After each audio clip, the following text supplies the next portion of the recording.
الله وبركاته. إن الحمد لله نحمده ونستعينه ونستغفره ونعوذ بالله من شرور أنفسنا ومن سيئات أعمالنا من يهده الله فلا مضل له ومن يضلل فلا هادي له أشهد أن لا إله إلا الله وحده لا شريك له وأشهد أن محمدا عبده ورسوله يا أيها الذين آمنوا اتقوا الله حق تقاته ولا تموتن إلا وأنتم مسلمون أما بعد فإن أصدق الحديث كتاب الله وخير الهدى هدى محمد صلى الله عليه وسلم وشر الأمور محدثاتها وكل محدثة بدعة وكل بدعة ضلالة وكل ضلالة في النار. Ma'asyiral ikhwah rahimani wa rahimakumullah. Kita bersyukur kepada Allah Subhanahu wa taala di kesempatan malam hari ini Allah kembali kumpulkan kita dan pertemukan kita di dalam rumah di antara rumah-rumahnya. Salawat dan salam semoga senantiasa tercurahkan kepada Nabi kita yang mulia Rasulullah sallallahu alaihi wasallam beserta keluarga beliau, sahabat dan orang-orang yang menapaki setiap jejak yang beliau tinggalkan dengan baik sampai datangnya yaumul qiyamah. Insyaallah kita akan melanjutkan pembahasan rutin pada kitab Ta'zimus Shalah, mengagungkan salat, karya Fadilatul Syekh Al-Ustadz Dr. Abdul Razzaq bin Abdul Muhsin Al-Abbad Al-Badr Hafizakumullah.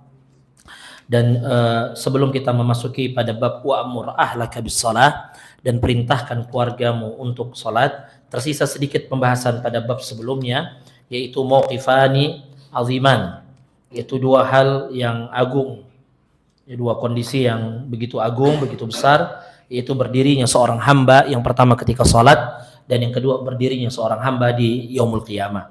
Kita sampai kepada sebelum kalau di kitab asli satu halaman sebelum selesai ya, atau di terjemahan pada poin setelah hadis man ata'ani dakhalal jannah wa man asani faqad aba. Yang punya kitab terjemahan bisa melihat setelah pembahasan man ata'ani dakhalal jannah, barang siapa yang mentaatiku maka ia masuk surga, wa man asani faqad aba, dan barang siapa yang enggan, barang siapa yang bermaksiat kepadaku maka dia enggan masuk surga. Dapat ya? Nah, kita masuk kepada paragraf setelahnya. Berkata Syekh hafizahullah, "Tsumma tafakkar ra'akallah fi mawqifi yaumil qiyamah. Tafakkar fi dzalikal mawqif fa innaka waqifuhu wallah mawqifun asib, mawqifun mahun, mawqifun atadri ma miqdaru." Hendaknya Anda berpikir semoga Allah menjaga Anda pada kondisi di mana Anda berdiri di hari kiamat. Berpikirlah tentang kondisi tersebut. Sesungguhnya kondisi tersebut demi Allah adalah kondisi yang begitu sulit. Kondisi yang apakah engkau tahu tentang masa berdirinya seseorang di hari itu? Inna miqdarahu khamsuna alfasana. Sesungguhnya berdirinya seseorang di hari itu selama 50.000 tahun. Ukurannya berdirinya seseorang menghadap Allah Subhanahu wa taala ya, yaitu satu harinya khamsuna alfasana, 50.000 tahun. Yaqifun nas yauman wahidan. Manusia akan berdiri satu hari di hadapan Allah Subhanahu wa taala. Miqdaruhu khamsuna alfasana, yang setara dengan 50.000 tahun. Ayuqarin dzalikal yaum bi ayyamika fi hadzal hayat? Kata Syekh, apakah berdirinya Anda 50.000 tahun itu di hadapan Allah Subhanahu wa taala itu sebanding dengan hari-hari yang Anda lewati di dunia ini?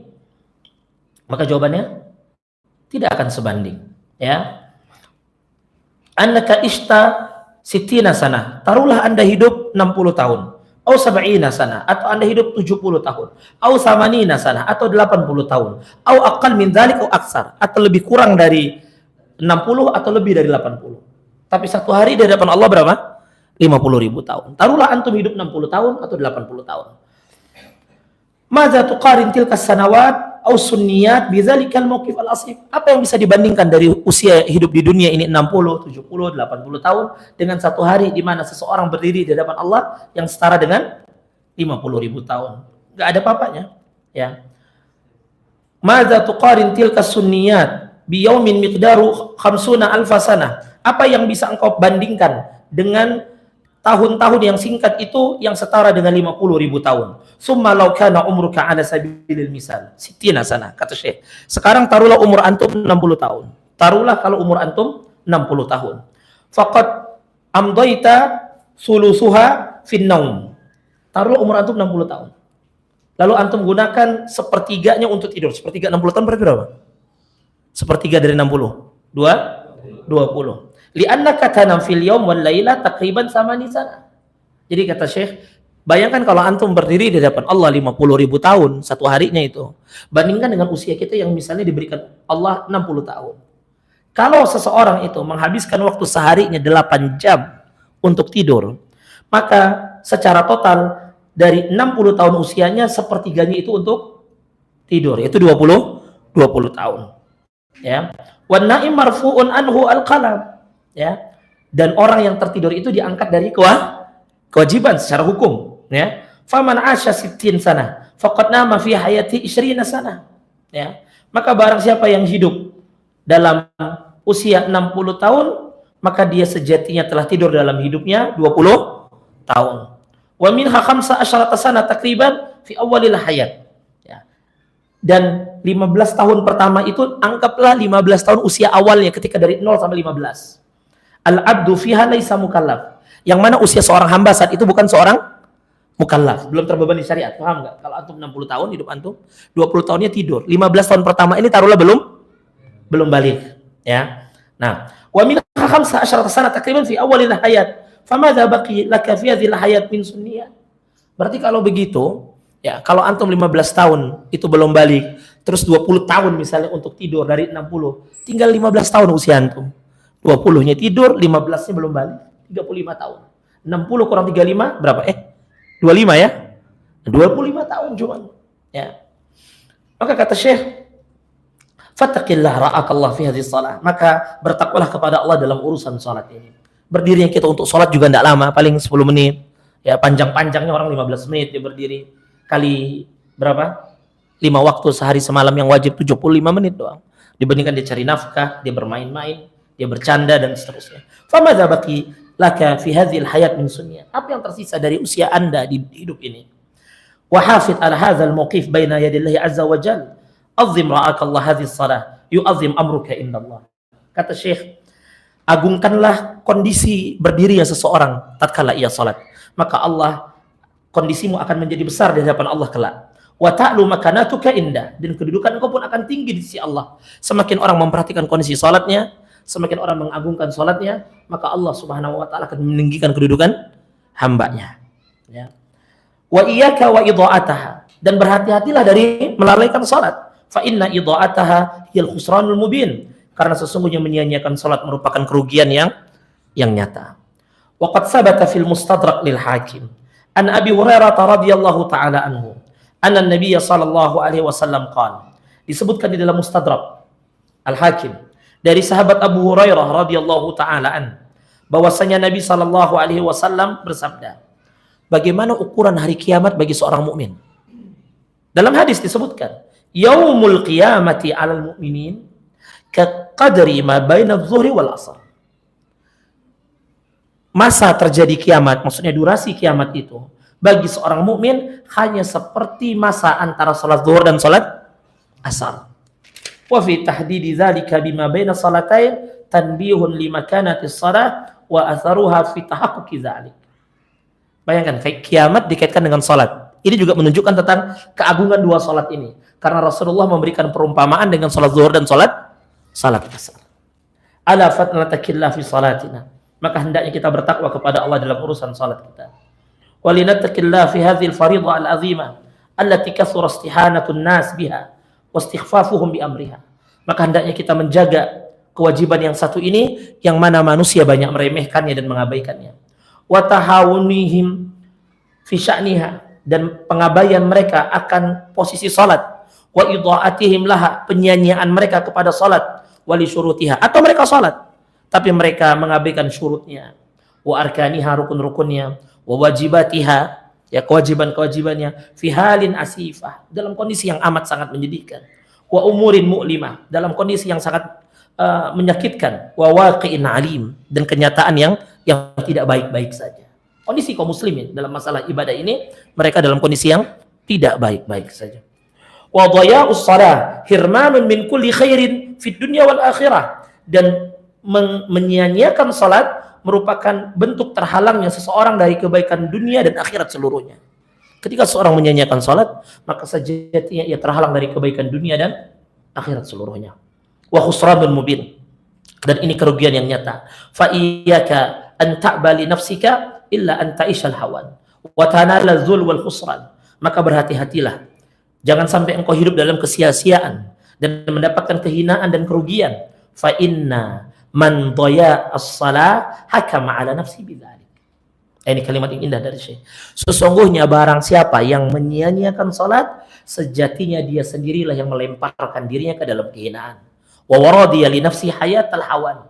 Dan dia ridho dengan dirinya untuk hidup dalam kehinaan. Dia sendiri yang membuat dirinya jatuh dalam kehinaan karena dia menyia-nyiakan. Na'am, ayyu khairin turja wa ayyu fadilatin tu'mal idza dhi'at hadhihi shalah allati hiya silatun bainal 'abdi wa bainallah subhanallah. Kata Syekh. Kebaikan apa yang bisa diharapkan? Kebaikan apa yang diinginkan? Fadilah apa yang ingin didapatkan jika Anda meninggalkan salat yang ia merupakan satu-satunya jalan berkaitan dengan hubungan seorang hamba dan Allah Subhanahu wa taala. Kayak antum di urusan dunia antum enggak punya kenalan, enggak punya channel orang dalam kata antum, punya urusan kata antum, "Halah enggak ada kenalan, udahlah pasrah aja lah ikut jalur aja," kata antum, enggak ada kenalan. Sedangkan yang memiliki surga Allah Subhanahu wa taala, Allah Subhanahu wa taala itu sendiri. Yang memiliki neraka Allah yang bisa menjaga kita dari nerakanya, Allah itu sendiri. Lalu orang ini enggak punya hubungan sama Allah Subhanahu wa taala. Yang merealisasikan segala urusannya Allah Subhanahu wa taala, yang menjaga dari keburukan Allah Subhanahu wa taala, lalu dia enggak punya hubungan sama yang merealisasikan segala apa yang dia inginkan. Gimana ceritanya? Kayak antum datang-datang ke tempat makan, minta traktir orang yang enggak antum kenal. Siapa antum? Antum kenal aja orang belum tentu mau traktir antum. Ini antum enggak punya hubungan sama Allah, minta banyak sama Allah Subhanahu wa taala. Enggak ada hubungan, enggak ada yang dijalin sama Allah Subhanahu wa taala. Qala ahaduhum la'iman wa mu'atiban ahadul khutaba. Innaka mundu sanawatin adidah taktubu fina famadza qaddamta? Qala lahu wa antum tiwala hadhil muddah tastami'una famadza fa'altum? Sekarang berkaitan dengan nasihat yang disampaikan. Syekh membawakan ada satu orang yang pernah berbicara dengan seorang khatib, seorang dai, pemberi nasihat. Apa kata si penuntut ilmu ini, si pendengar sejati ini?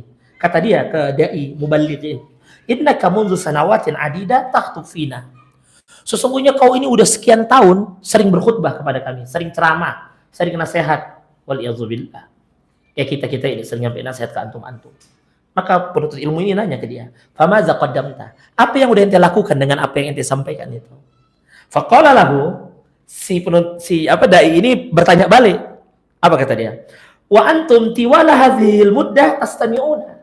Dan kamu selama aku mendengarkan khutbah puluhan tahun, belasan tahun aku nyampaikan nasihat, puluhan tahun pula, belasan tahun pula kalian mendengarkan. Famadza fa'altu? Terus kalian sudah kerjakan apa dari apa yang disampaikan? Paham nggak maksudnya? Dia nanya, ente udah banyak ngomong, ngapain yang dilakukan? Dibatanya balik, kau juga sudah banyak dengar, apa yang sudah dikerjakan? Apa yang ingin dimaksudkan oleh Syekh ketika menutup bab ini? Idza sami'al muslimul idhah aw sami'al khutbata fal yuwaddiha fi qalbihi wal yatawajjah ila rabbih wa maulah jalla sya'nuhu ayyuhfiqahu lil amal. Jika seorang muslim mendengarkan nasihat atau menyimak khutbah, maka hendaknya ia tinggalkan nasihat itu dan khutbah itu di dalam hatinya, ia simpan di dalam hatinya. Wal yatawajjah ila rabbi, lalu dia berjalan menuju Rabbnya dengan nasihat yang ia dengar.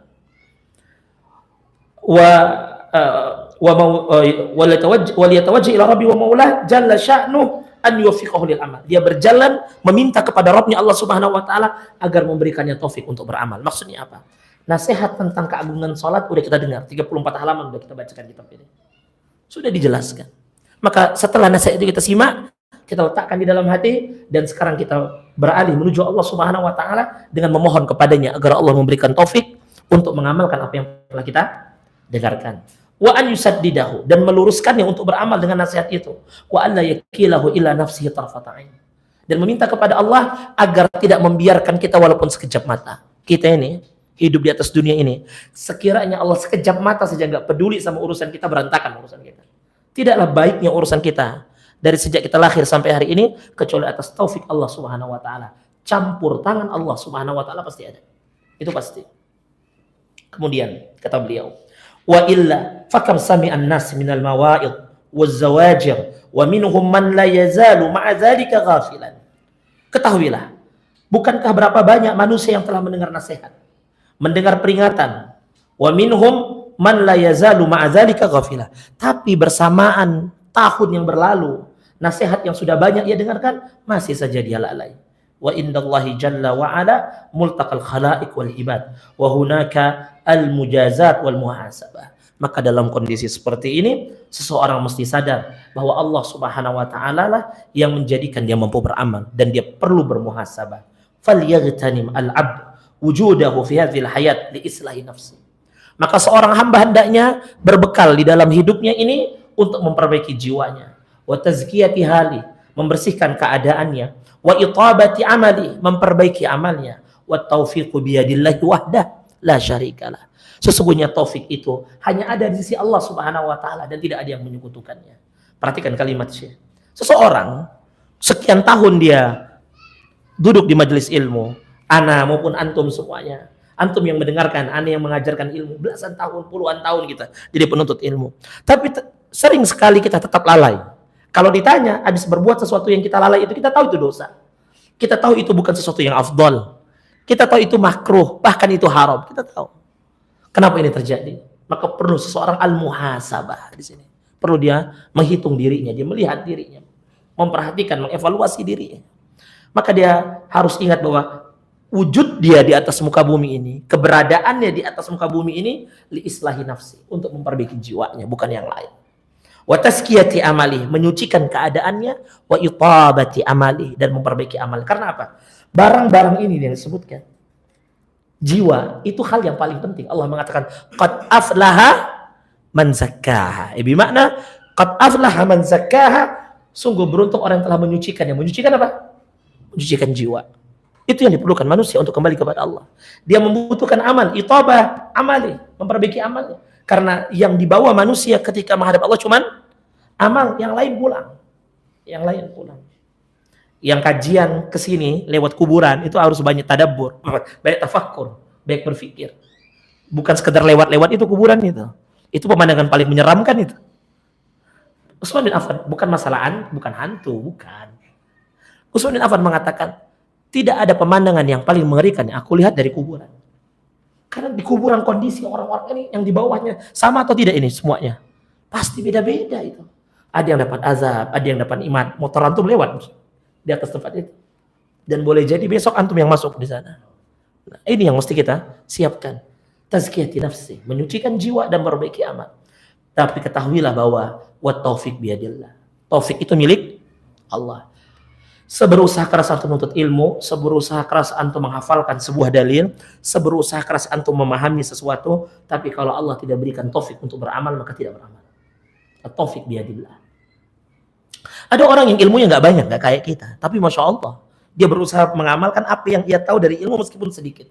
Sementara kita maklumatnya amat sangat begitu banyak sekali maklumatnya, tapi sedikit sekali yang kita amalkan. Menyadari bahwa ini taufik Allah Subhanahu wa taala. Termasuklah bab sholat. Syekh menutup ini bahwa apa? Masalah sholat ini kita tahu ini wajib dari kapan? Dari kecil kan? Dari sebelum masuk PAUD, dari sebelum TK ada tahu sholat wajib. Sampai usia 40 kita, 50 kita, 60 kita. Namun demikianlah manusia, dia diuji dengan keadaan-keadaannya berupa hawa nafsu, godaan syaitan, kondisi kehidupannya yang memalingkan dia kadang dari Allah Subhanahu wa taala. Allahumma inna nas'aluka bi annaka antallahu la ilaha illa anta bi asma'ikal husna wa bi sifatikal ulya mannan minka wa takarruman an taj'alana ajma'in minal muqiminas shalah wa min dzurriyyatina ya rabbal alamin. Nah, di bab yang ini Syekh menutup dengan doa, wahai Allah, sesungguhnya kami bermohon kepadamu bahwasanya Engkau adalah ilah, bahwa Engkau adalah Allah dan tidak ada ilah yang berhak disembah kecuali Engkau, dan bermohon dengan nama-namamu yang husna, dengan nama-namamu yang baik, wa sifatikal ulya, dan sifat-sifatmu yang tinggi, mannan minka wa takarruman, anugerah darimu dan kemuliaan darimu, apa yang diinginkan, anta ja'alana ajma'in minal muqiminas shalah, agar Engkau menjadikan kami semuanya orang-orang yang mendirikan salat, wa min dzurriyyatina, demikian pula keturunan-keturunan kami ya rabbal alamin, wahai Rabb semesta alam. Nah, ini pada bab sebelumnya yang kita selesaikan di kesempatan malam ini. Kita masuk pada bab yang baru, yaitu wa'mur ahlaka bis shalah, dan perintahkanlah keluargamu untuk sholat. Nah,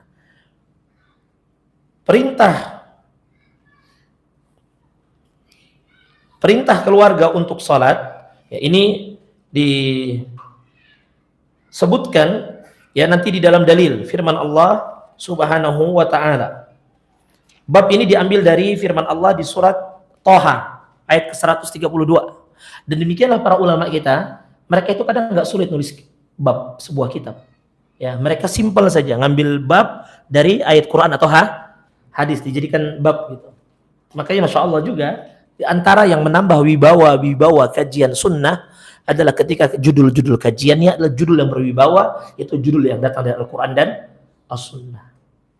Dahulu judul-judul kajian kita itu adalah keutamaan, keistimewaan, begitu-gitu, atau tafsir firman Allah. Judulnya di flyer, tafsir firman Allah wa'mur ahlaka bis-shalah. Itu kan pengagungan yang besar, sehingga orang-orang yang belajar agama di awal-awal dakwah ini tersebar di negeri ini, pengagungan mereka kepada dalil tinggi. Simpan dulu, nggak ruwet, udah begitu saja. Ya. Makanya umat mesti dikembalikan kepada hal itu agar mereka ta'zim, mengagungkan dalil kitabullah dan sunnah. Atau makna hadis apa gitu. Ya bukan nggak boleh dengan kalimat yang lain, cuman terkadang pengagungan kepada dalil dengan judul yang seperti itu akan lebih berbekas. Ya.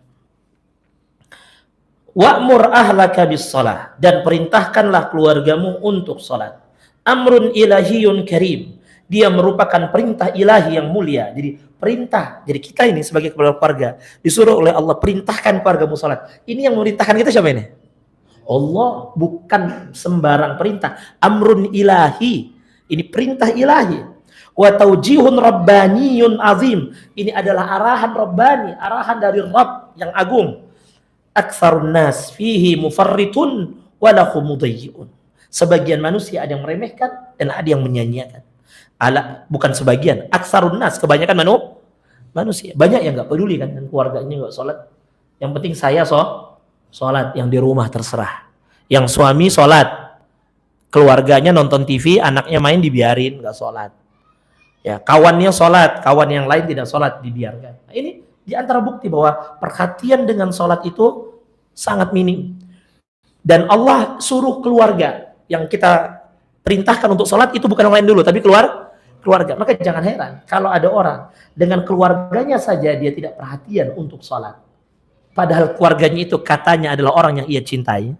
Dia berharap berkumpul dengan keluarganya di surga sebagaimana berkumpul di dunia. Maka mustahil dia akan perhatian dengan orang yang selain keluarga yang kedudukan di bawah keluarga. Jangan berharap.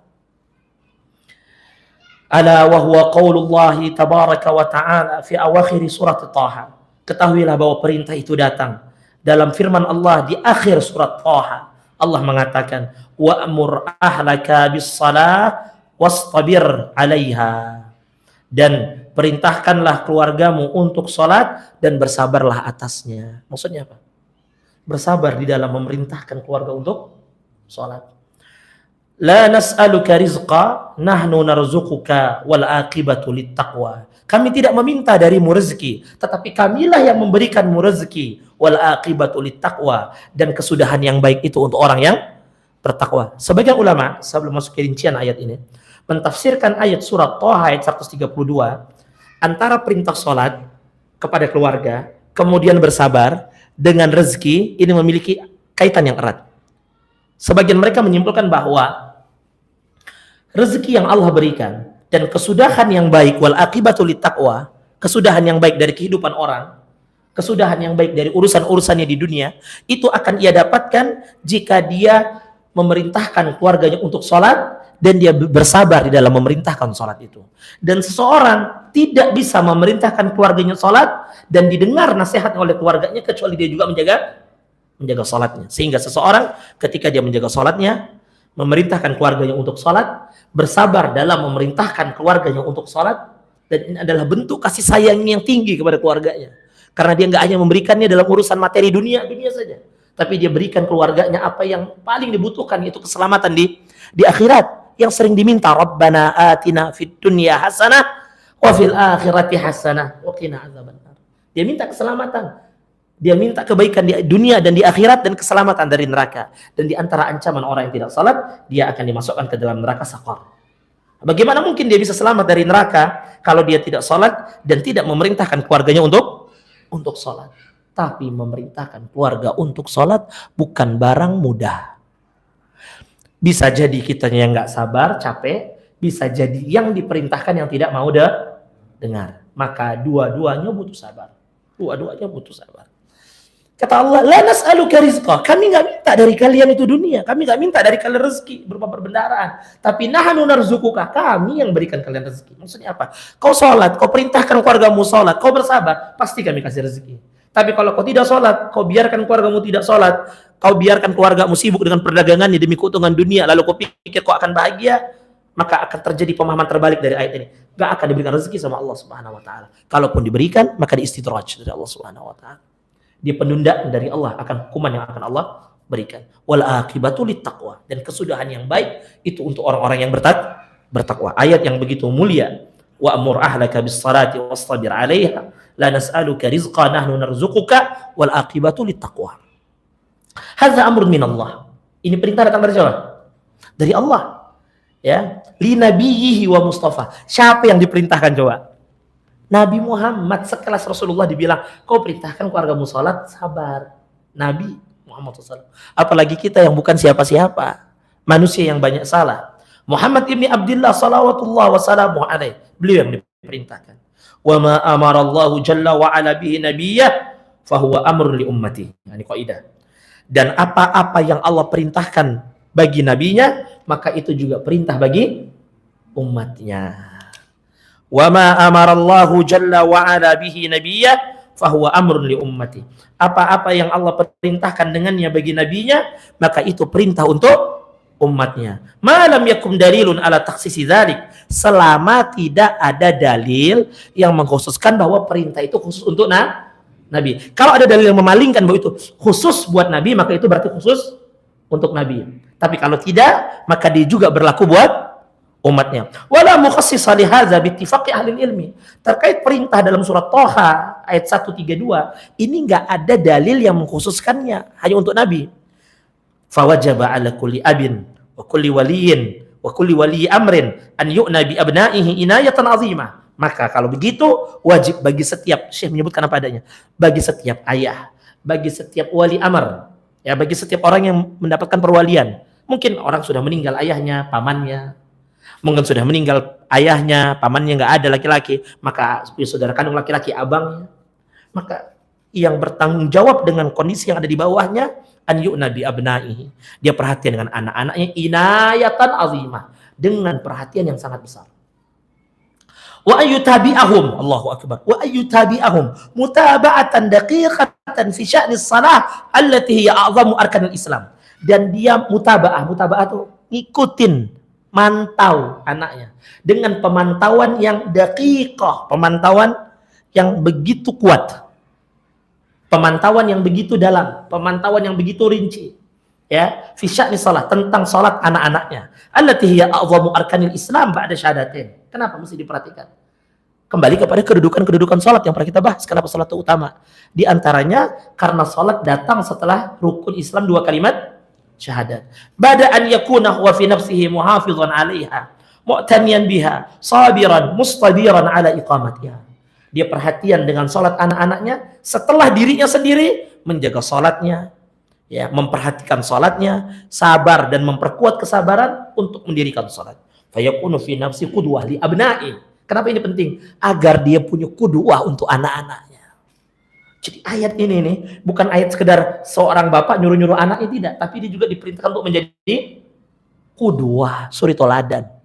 Jadi dalam bab menasihati, seseorang yang menasihati harus jadi suri toladan, dan untuk menjadi teladan itu butuh sabar. Setelah dia menjadi teladan, belum tentu orang mau dengar. Siapa orang yang paling berhak untuk diteladani?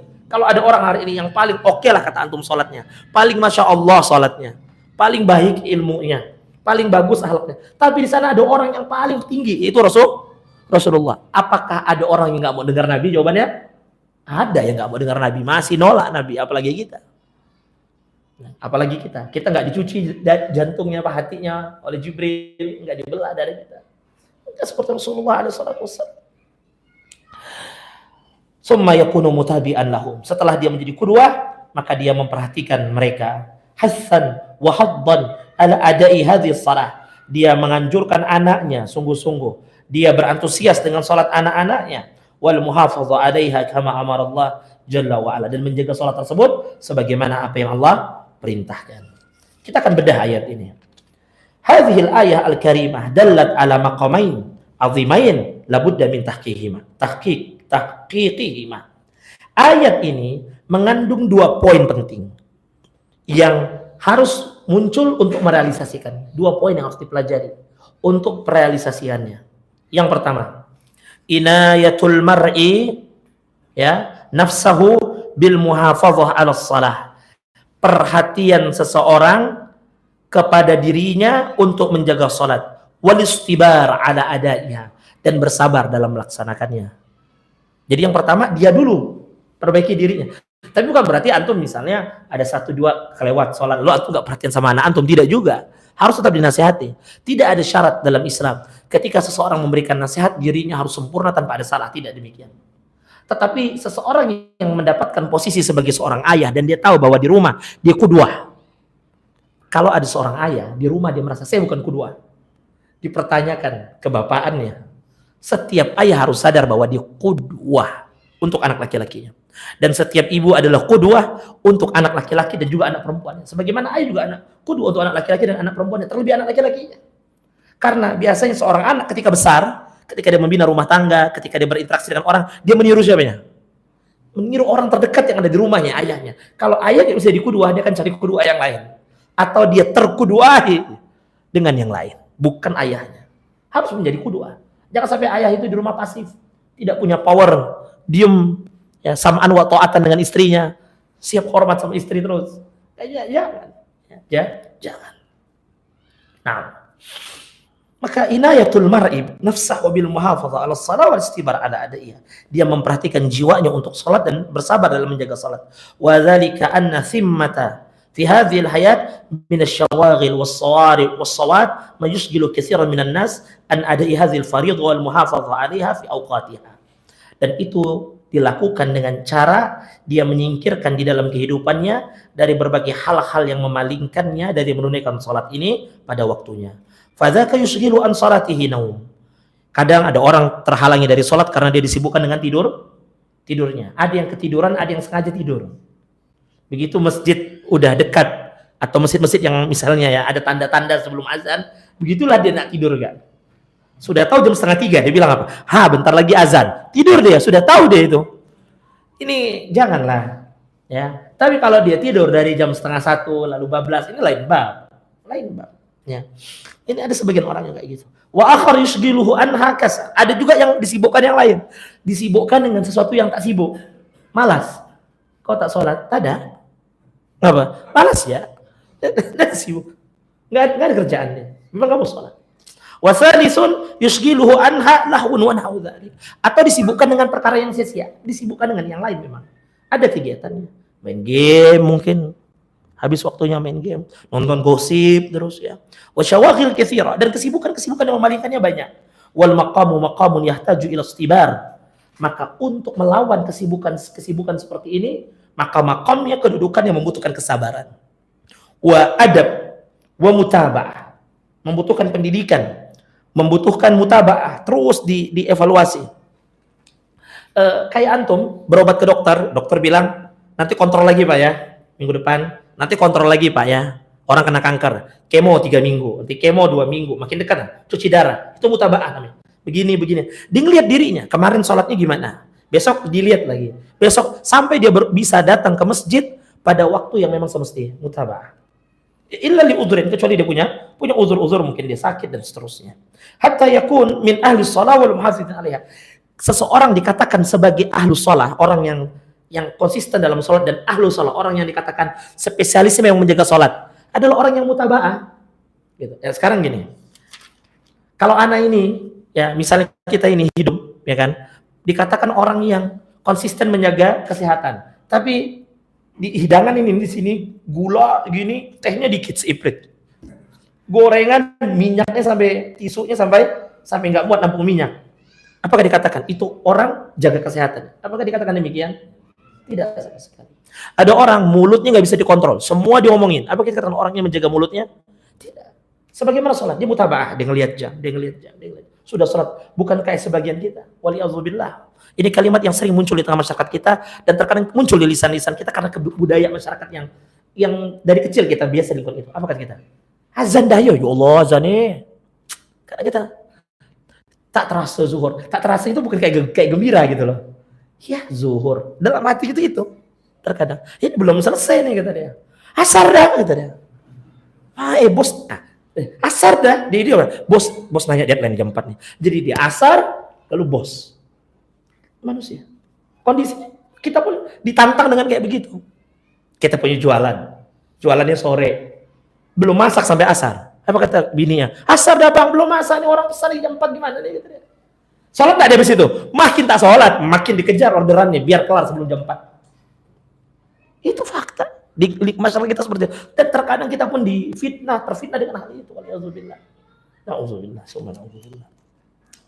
Inilah kondisi ya di zaman yang penuh dengan fitnah ini, butuh sabar untuk menjadi ahlus shalah. Wa huwa maqamun la yaqdiru kullu ahad an yathbut 'alaiha lil haja fihi illa al mudawamah wal istimrar bila kalal au malal. Kata Syekh. Dan kondisi yang seperti itu bisa ngejaga sholat seperti tadi. Sholat. Itu adalah kondisi yang tidak bisa dilewati oleh seseorang, tidak bisa berhasil dia mencapai itu kecuali dengan mudawamah, membiasakan diri. Wal istimrar, terus berlanjut bila kalal, tanpa malas wala malal, tanpa rasa bosan. Terus gitu. Qala al-Hafidz Ibnu Hajar rahimahullah, inda syarhi li hadis. Ada hadis yang disyarah oleh Al-Hafidz Ibnu Hajar rahimahullah ketika Nabi ditanya, ayyul a'mal ahabbu ilallah, amal apa yang paling dicintai Allah? Apa kata Nabi? As-salatu ala waqtiha, salat pada waktunya. Qala summa ayyu, kemudian Nabi ditanya lagi, kemudian apa? Kata Nabi, summa birrul walidain, yaitu berbakti kepada kedua orang tua. Kata Al-Hafidz Ibnu Hajar menjelaskan hadis ini, amal yang dicintai Allah, salat pada waktunya, berbakti kepada kedua orang tuanya. Kata beliau, illa anna sabra 'ala al-muhafadhah 'ala as-salawati wa ada'iha fi awqatiha wal muhafadhah 'ala birril walidain amrun lazimun mutakarrirun daiman la yasbiru 'ala muraqabati amrillah fihi illa siddiqun. Allahu akbar. Seseorang itu dikatakan menjaga salatnya, kan Nabi ditanya, amalan apa yang paling dicintai? Nabi bilang salat pada waktunya. Seseorang itu bisa diklaim menjadi orang yang sholat pada waktunya ketika dia terus menerus. Dan seorang anak bisa dikatakan berbakti sama kedua orang tuanya ketika dia terus menerus memberikan kebaikan dan bersabar dari keburukan ke orang tuanya. Kalau antum punya orang tua, lagi punya harta antum baik, lagi enggak antum gak pernah jenguk, gak pernah kasih apa-apa, pelit antum. Orang tua lagi berbuat buruk sama antum, sekali sabar antum. Besok 9 kalinya antum tantang balik orang tua antum. Apakah orang seperti ini dikatakan birrul walidain? Jawabannya tidak sama sekali. Maka kata Al-Hafidz Ibnu Hajar bahwa caranya adalah as-sabar, yaitu bersabar untuk menjaga sholat dan bersabar untuk berbakti kepada kedua orang tua. Dan ini amrun lazimun mutakarrirun daiman. Ini perkara yang harus terus berulang, nggak boleh berhenti, nggak boleh ada putusnya, nggak boleh ini jaga besok nggak jaga sholat, nggak sholat waktu ya. Atau dia hari ini berbakti besok durhaka, nggak dikatakan berbakti. Tidak diklaim menjadi orang yang beramal dengan amalan itu. Maka kata beliau, dan ini la yasbiru ala muraqabati amrillah, tidak bisa bersabar untuk menjalankan perintah Allah dalam hadis ini, yaitu salat dan berbakti kepada kedua orang tua, illa siddiqun, kecuali orang-orang yang jujur keimanannya. Kalau dia jujur keimanannya, dilakuin. Kayak antum, kalau antum jujur mencintai sesuatu, pasti antum akan lakukan untuk sesuatu yang antum cintai, karena antum betul-betul cinta sama sesuatu ini, antum akan lakukan, antum akan raih untuk mendapatkan cinta. Misalnya antum mencintai seorang wanita, dia akan berusaha terus bagaimana cinta wanita ini dia dapatkan, berbagai cara dikirim, martabak dikirim, apam dikirim, semuanya dikirim, nggak mampu emas dikirim, ternyata kurang emas, terus berusaha ya. Ngambil hati orang tuanya, ngambil hati tetangganya, ngambil hati keluarganya, biar wanita ini dicekoki, ini laki-laki baik. Illa siddiqun, karena dia jujur. Coba kalau enggak lagi, dia enggak bagus, sudahlah, Anda pergi yang lain.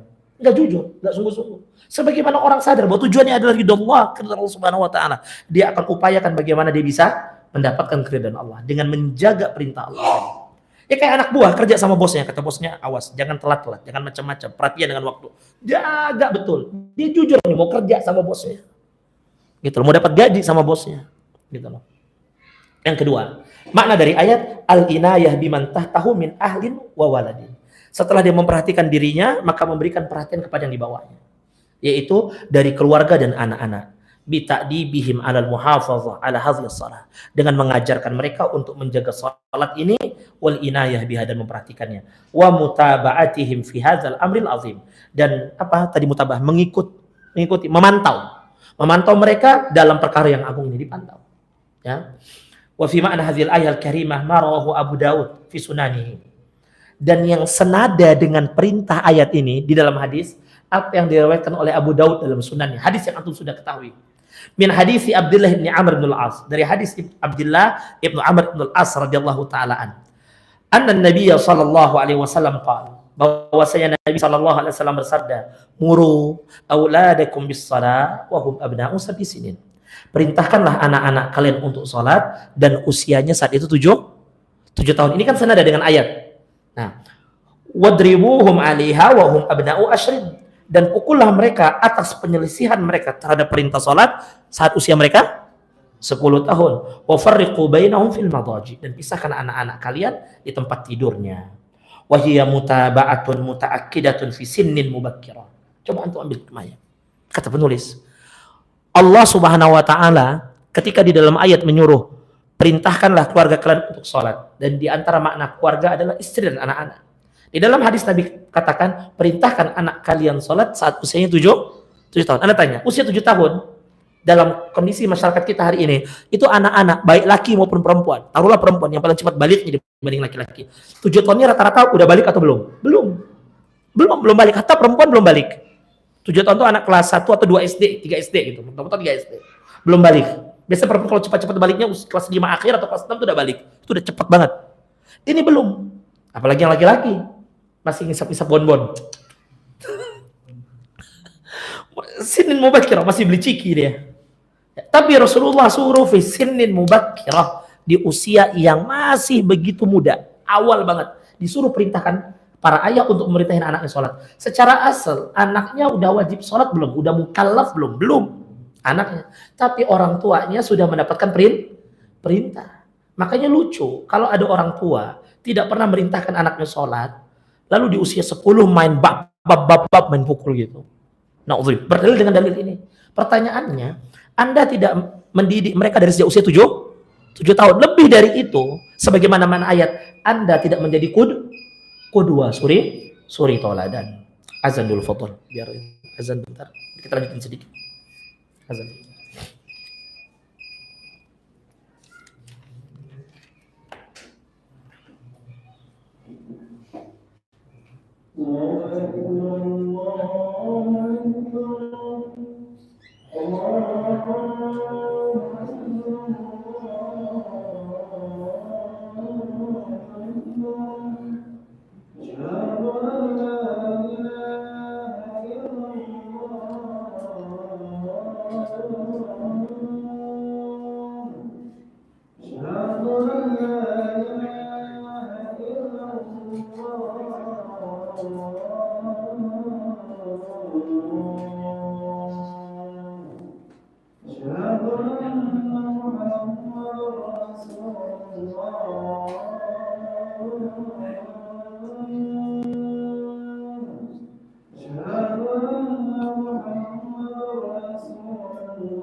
Tapi kita lanjutkan sedikit. Ya, tadi kita sampai pada hadis Rasulullah memerintahkan para ayah untuk memerintahkan anak-anaknya sholat tatkala anaknya usia 7 tahun. Wahya mutaba'atun muta'akkidatun fi sinin mubakkirah. Dan ini merupakan bentuk memantau anak-anak dengan pemantauan yang amat sangat kuat di usia mereka yang masih belia. Wa ri'ayatun lil aulad fi waqtin mubakkir min hayatihim. Dan bentuk memperhatikan mereka di waktu yang masih sangat muda.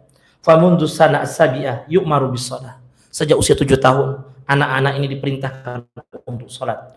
Wa yahussu 'alaiha, dimotivasi untuk salat. Yuraghabu fi adaiha, ya, dianjurkan, ditekankan untuk melaksanakannya. Wa idza balagal asyirah, kalau sudah sampai usia 10, in farrata fi hadhihi shalah, kalau dia meremehkan salat wajib ini, menyia-nyiakannya, au ahmala, meremehkannya, au dhayya'a, mengabaikannya, fa innahu yudrab 'alaiha darba ta'dib. Maka dia diberikan pukulan dengan pukulan yang tujuan untuk mendidik, bukan menghabisi, ya.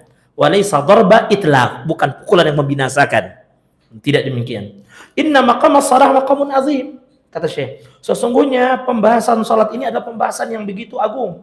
Wa idza nazara an-nazir wa ta'ammala al-muta'ammil fi waqi'i buyutati katsir minan nas yajidu anna at-tafrita fil ghalib ja'a min kibalil aba. Kata Syekh, jika seseorang yang mau melihat, jika seseorang yang memantau ingin memantau apa yang terjadi di kenyataan banyak rumah-rumah manusia hari ini, bahwa penyimpangan dan pengabaian terhadap sholat sebagian besar datang dari sisi para ayah.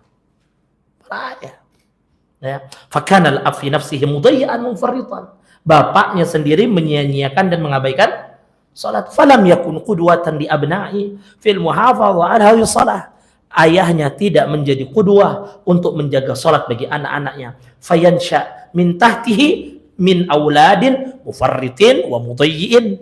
Muncullah dari generasi bapaknya ini bawahnya anak-anak yang tumbuh dalam pertumbuhan yang menyia-nyiakan dan mengabaikan salat. Seperti kata pepatah, buah jatuh tidak jauh dari pohonnya. Fa innal abna yansha'una ala ma nasha'um alaihi al-aba. Sesungguhnya para anak itu tumbuh dengan sesuatu yang para ayah itu membuat lingkungannya. Tuh, bapaknya begini di hidupnya, anaknya begini ikut. Kalau bapaknya memberikan pendidikan yang buruk, anaknya terbangun dengan pendidikan sesuatu yang buruk pula akan terikut. Maka Nabi mengatakan kullu mauludin yuladu 'alal fitrah. Setiap anak itu lahir di atas fitrahnya. Siapa yang membuat dia menjadi Yahudi, Nasrani, atau Majusi? Dalam hadis lain, yusyrikanihi. Maka orang tuanya, fa abawahu, kata Rasulullah. Kedua orang tuanya yang menjadikan dia Yahudi, Nasrani, Majusi, dalam riwayat yang lain membuatnya musyrik. Maksudnya pendidikan yang diberikan, lingkungan yang muncul dibiarkan. Orang tua. Nah, ini mereka yang bertanggung jawab. Wa ma jana abun ala auladi bimithli ihmalihim fi sya'nis shalah. Fal jinayah 'alaihim fi hadzal bab jinayatun 'azimah. Ya, tidak ada penjagaan yang paling tinggi, tidak ada penyanyian yang paling berat. Ya, tidak ada pelanggaran yang paling berat bagi seorang ayah terhadap anak-anaknya seperti peremehan mereka dalam kondisi sholat. Jadi kesalahan terbesar seorang ayah adalah ketika mereka meremehkan anak-anaknya dalam urusan sholat. Fal jinayah 'alaihim fi hadzal bab jinayatun 'azimah. Pelanggaran para ayah dalam urusan tidak memperhatikan sholat anaknya jinayah 'azimah. Jinayah itu tingkat kriminal yang paling besar. Kesalahan yang besar. Wa ta'ammal kalaman lil Imam Ibnu Qayyim rahimahullah. Yakhussul aba fi misli hadzal maqam al-azim. Perhatikanlah perkataan Ibnu Qayyim yang secara khusus diberikan kepada para ayah berkaitan dengan hal ini. Yaqulu rahimahullah, Ibnu Qayyim mengatakan dalam kitabnya Tuhfatul Maudud, kata beliau, faman ahmala ta'lima waladihi ma yanfa'uhu wa tarkuhu sudan wa tarakahu sudan. Barang siapa yang meremehkan untuk mengajarkan sesuatu yang bermanfaat bagi anak-anaknya, atau membiarkan anaknya begitu saja, meremehkan untuk mengajarkan. Kata istrinya, Bi, ini anak disuruh ngaji, disuruh TPA, belajar agama. Alah, nggak penting-penting amat. Ihman. Atau, ngapain belajar agama? Itu buat apa itu? Bosan, tinggalkan belajar agama. Tarakau sudan. Kau butuh apa kau? Bapak kasih semuanya. Tarakau sudan. Dibiarkan anaknya tidak mengerti agama. Faqad asa'a ilaih. Maka orang tua yang seperti ini telah berbuat buruk kepada anaknya ghayatal isaah, dengan perbuatan yang paling buruk, pada puncak keburukan yang paling tinggi. Jadi jangan sampai seseorang ayah berbuat buruk tanpa sadar kepada anaknya.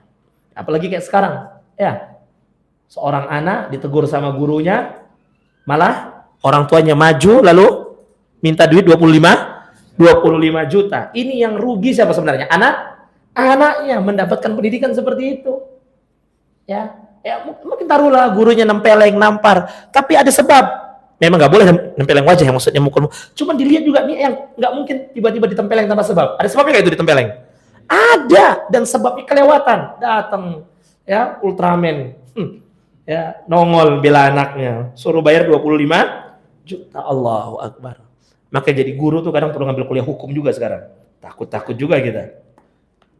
Wa aksarul aulad innama jaa fasaduhum min kibalil aba wa ihmaluhum lahu. Dan kebanyakan anak itu rusak dari sisi bapaknya.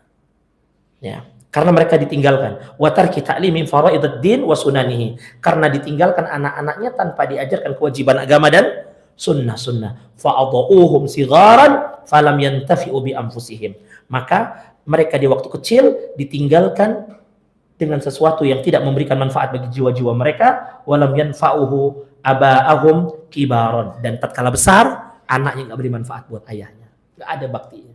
Saat kecil anaknya dibiarkan nggak manfaat, saat besar orang tua yang merasakan nggak dapat manfaat apa-apa dari anaknya. Innahu maqamun jaddun khatir. Ini adalah kondisi yang sangat berbahaya. Yatatallabu minal ab an yakuna minal abi an yakuna awalan nasihan li nafsi. Maka seorang ayah harus menjadi orang yang menjadi pemberi nasihat untuk dirinya, summa nasihan liman tahtahu, lalu memberikan nasihat kepada yang di bawahnya, min ahlin wala aulad dari para keluarga dan anak-anak, ta'diban lahum, dalam rangka mendidik mereka, ala hadis salat, di atas kewajiban salat wajib ini, watan lahum, dan mengajak mereka bil muhafazah 'alaiha wal inayah biha, untuk menjaga salat dan memperhatikannya. Ini yang bisa kita sampaikan di kesempatan malam hari ini. Insyaallah kita akan lanjutkan pekan depan di bab yang baru dan sedikit dari bab yang tersisa. Subhanakallahumma bihamdika, asyhadu an la ilaha illa anta astaghfiruka wa atubu ilaik. Assalamualaikum warahmatullahi wabarakatuh.